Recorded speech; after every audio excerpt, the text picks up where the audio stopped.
Okay, so today I'm just going to introduce what we're going to do in the next weeks, and just to talk quite generally about what is creative writing for architects, how might architects want to experiment with creative writing, and what does it mean, creative writing? So I said to you just now that how I've characterized this final text, which you will all construct, is a digital epic. So what might that mean, digital epic? So I think it's always important to think about where these words come from. So maybe just to start with, then, this word epic. This has a long history. Most of you, I guess, will be aware at least of some aspects of this in ancient writings, in historical literature. So if we think about epic in its traditional historic understanding, you can see in that definition an epic, a long poem, typically one derived from ancient oral tradition, narrating the deeds and adventures of heroic or legendary figures, or the past history of a nation. So a long poem, first of all, from ancient oral tradition. So this goes way back to ancient Greek or Roman writings. And it's often talking about a grand, heroic, or legendary figure. And now, obviously, the word epic is not just a noun, it's also an adjective, where we might say that was epic, meaning it was big, it was huge, or it was long, or it was impressive. This is the way that we understand the word epic. So, and that's related to the original definition of epic. So that seems like quite a big task to write a digital epic nowadays.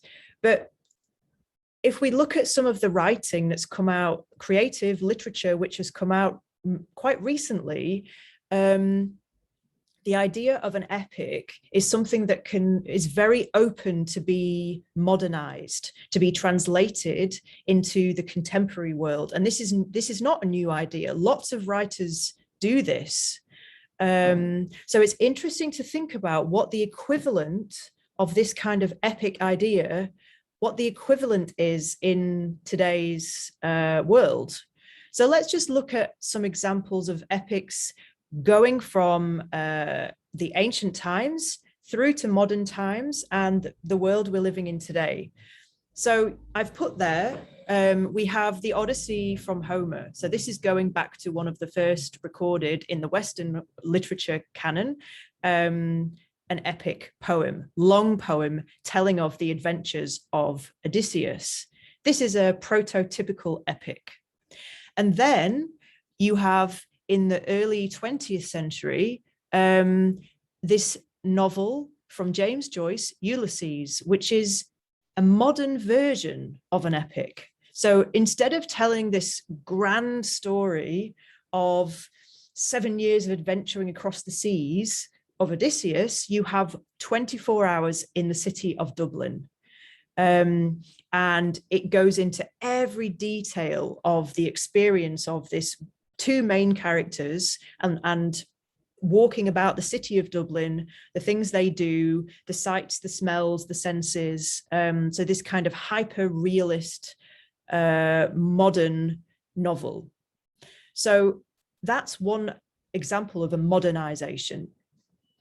But there are many others, and just to show how open these ancient mythologies are for modernization, I put some images of rewritings of mythologies which have been extremely important, influential, successful. So you have Margaret Atwood, who some of you might know, who wrote The Handmaid's Tale, which became extremely popular as the television series. She wrote her version of the story of the Odyssey, but she wrote it from the perspective of the character Penelope, Odysseus's wife, and she called it the Penelopiad. So this is one example of an updating or a rewriting of an epic tale.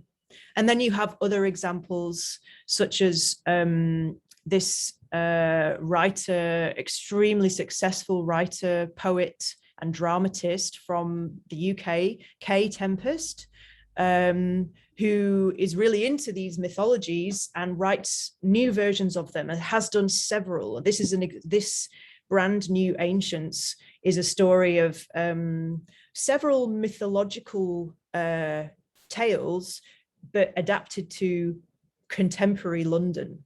So it's another example, and similarly with the Paradise, this is from Dante. So it's a modernization of Dante. There are also, you have Alistair Gray, a Scottish writer, writing another version of Dante's Inferno there. So you have there are many more examples. I can come back to some of these. Kathy Acker, I'm a great fan of hers. She, and I will talk about her a few points during this session, not that this session, in future sessions. This Eurydice in the Underworld is a kind of a contemporary version of this mythological character of Eurydice. And yeah, there are others we could talk about, but this is just to give you some reference points of epics and where they are, or whether we can locate them in the contemporary world. But we want to do more. We want to go further. So how might we think about the concept of an epic in terms of digital architecture, architectonics? This is where a text from Ludger Hovestad, he's one of my bosses. He has written a text which appears to me as a digital epic, because there's not the notion of this epic hero, but instead there are elements, numbers, ciphers, and code. So if we ask, what is a digital epic, or how is it, what's it like? These are some words which I have suggested. So impersonal, public, abundant. So just think about those words. What does it mean if it's impersonal? So it doesn't have a central subjective figure who is the focus. Public, so it's public facing. It's not private. And abundant, meaning it articulates the abundance of the world we have at our fingertips on the internet. This is what abundant means. So I'll just read, I've written this just as a small description of this text from Ludger, which we will look at in the coming weeks. We'll look at different parts. So I have said, the core scheme of this course is a text from Professor Hovestad, which operates in the form of a conceptual poem, the dynamic manifold of an invariant skeleton that enlivens or galvanizes formal elements and ciphers as mythical entities that stand up, rotate, invert, balance, and play. The text operates as an epic poem, a digital epic. The characters of this text are the circle and the line, numbers and letters, time and space, magic and myth, paradox and the infinite, matter and gravity, light and energy, particles and waves, the rational and the real, night and day, phonetic writing, Renaissance drawing, and algebraic code, the Archimedean screw, cause and effect, geometry and mechanics, encoding and decoding, the Dedekind cut, the Turing machine, calculus, logic, subjects and objects, machines and engines, trivium and quadrivium, earth, air, fire, water, geometry, astronomy, arithmetic, music, iteration, selection, recursion, programming languages, big data, AI, digital humanism, digital renaissance, digital architectonics. So hope that isn't too overwhelming a list of things. It's completely up to you what you want to talk about. These are just some things which are discussed in this text. And one of the approaches I would like to kind of present to you is that you are all, as writers, you're all curators in a way, which means that the act of creation is at the same time, in our times, an act of curation. So all the text that you could possibly want is out there in the world. So you can actually make use of the text which is out there in the world and select it. Select bits that you like and place them next to bits that you also like.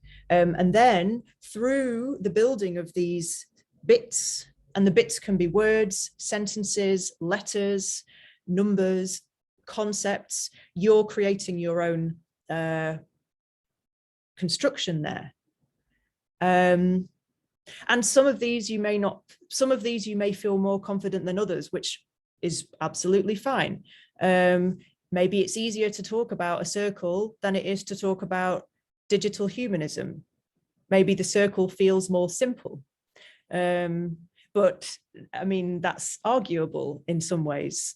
But you can see in that list, there are concepts, elements, and then phenomena from mathematics, phenomena from computation, from architecture, and from the humanities as well. So there's really a lot in there. But these become the characters that are then dramatized in a digital epic. This is what I'm exploring with you in the next weeks. So you might be wondering then where does my writing come into this, or what am I doing? I'm also writing some kind of a version of an epic, which also draws on these original and then modern epics, which I just discussed, the Odyssey from Homer, Ulysses from Joyce.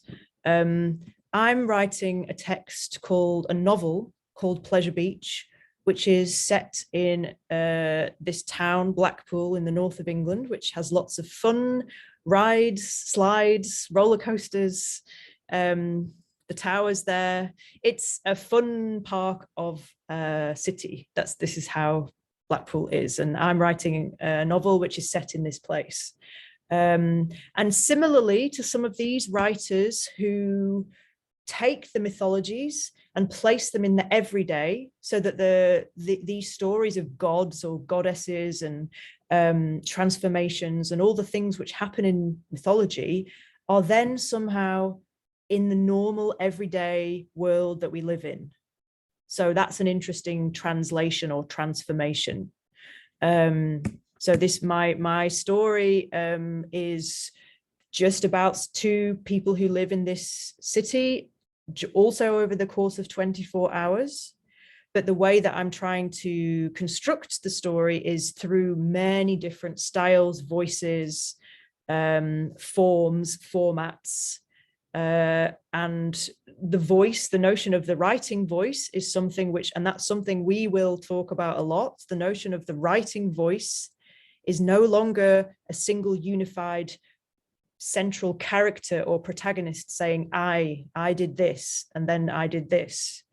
Rather, the voice is dispersed into the world, the outside world. That's what I meant by saying public. Okay, so hopefully that's making some sense so far. Let's go back then to when I talked about these words: impersonal, public, abundant. I've talked about public a little bit, talked about impersonal a little bit. Those concepts I talked about there, they're all impersonal. What about abundant then? So saturation and abundance, they have a different feeling, these words. They have a different flavor, a different temper. And it would be interesting to think about how saturation, to be saturated with something, feels different to and having an abundance of something. But really what we're talking about here is the idea of on the internet, we have online a saturation of images. You can have any image you like instantly. You can search and find thousands of examples of any image you like. You can also do this with text. There are many websites now where you can download a book for free instantly. And then you've got all that text to play with. And the idea of copying and of supposed plagiarism in this world is becoming, I would say, plagiarism is now a kind of pirating, the idea of copying something illegally is now not the same as it was 10 years ago, even. People copy things illegally and copyright and all of these things. It's now almost impossible to imagine a world where you weren't able to download almost anything from a website if you search through websites. So we'll think about plagiarism and copying and what that means in the contemporary world and what writers have said about that in terms of the notion or the original historical notion of creativity and what that means for the notion of creativity and what it would mean to be uncreative even. So one of the texts, this is a poetry.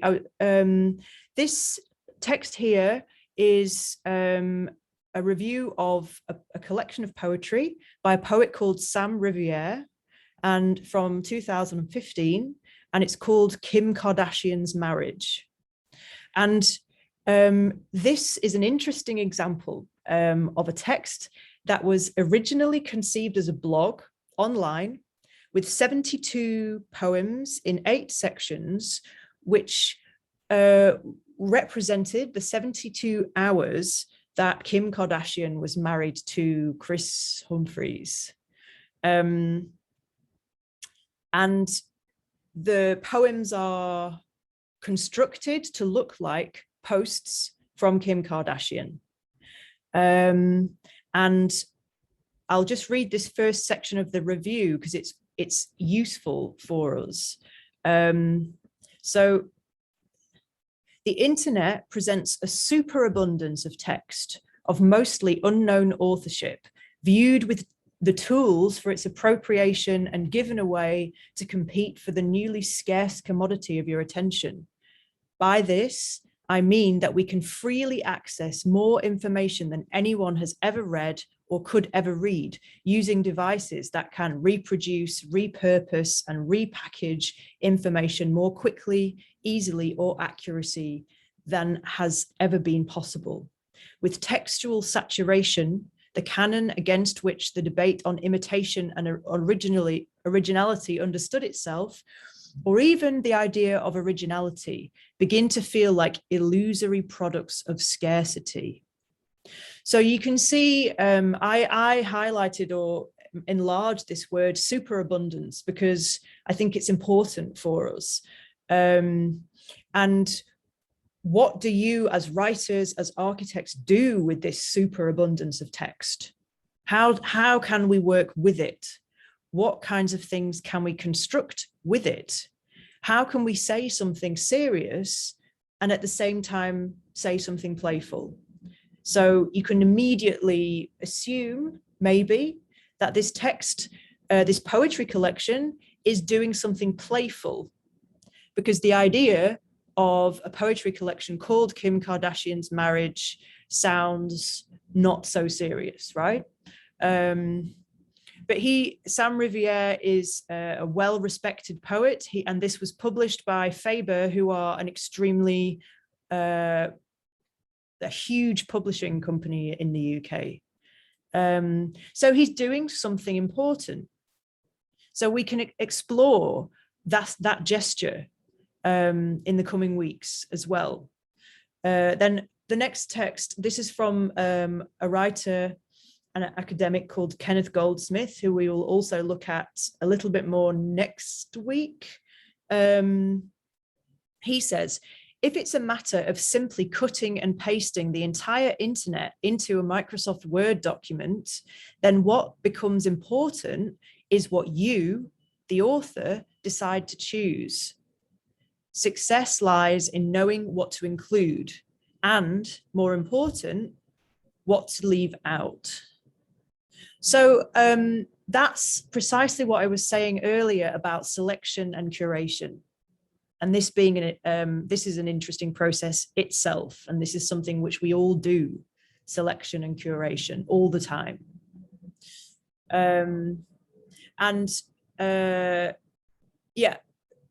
Just to give an example of an articulation of that process, I'll just read this from Riviere's dream poem, which is from his other collection called 81 Austerities. He says, I was dressed up as a witch doctor and used this stick of judgment, taking back the names of creatures, restoring them to myth.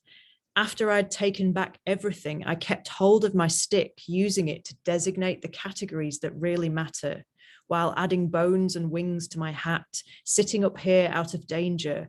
I hate this, I like that. So this is a nice little extract because, first of all, it's showing he is, as the writer, he is showing himself in this quite marginal persona of a witch doctor, holding a stick, which is quite a primal image and an image which fits with a mythological. So it's plays with time in a very different way. It's non-linear thinking of time. You have a witch doctor, the primal image of a witch doctor, and then he's talking about this process of selection and curation, taking back the names of creatures, restoring them to myth. So there's a relationship to myth, but just picking and choosing. And this is what we do all the time, picking and choosing. So that's a good thing to keep in your minds. A final part on this poetry, this bottom quotation. Kim Kardashian's marriage, on the other hand, doesn't observe a distinction between text and identity, implicating identity in unoriginality. In seeing individuals in the 21st century primarily as consumers, Kim Kardashian's marriage puts curatorial choices either in products and images or in the language used to describe them at the heart of identity, as it brings unoriginality back inside something resembling the post-romantic lyric, formally and tonally, if nothing else.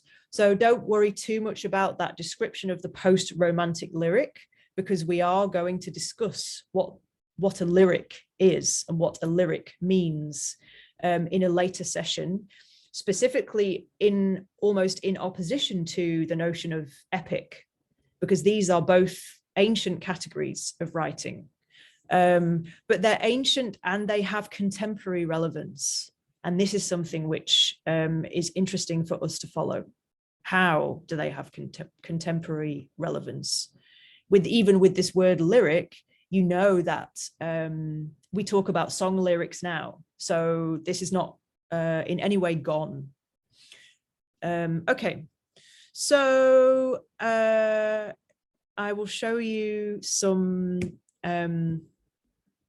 little extracts from poems where I have not put the date or the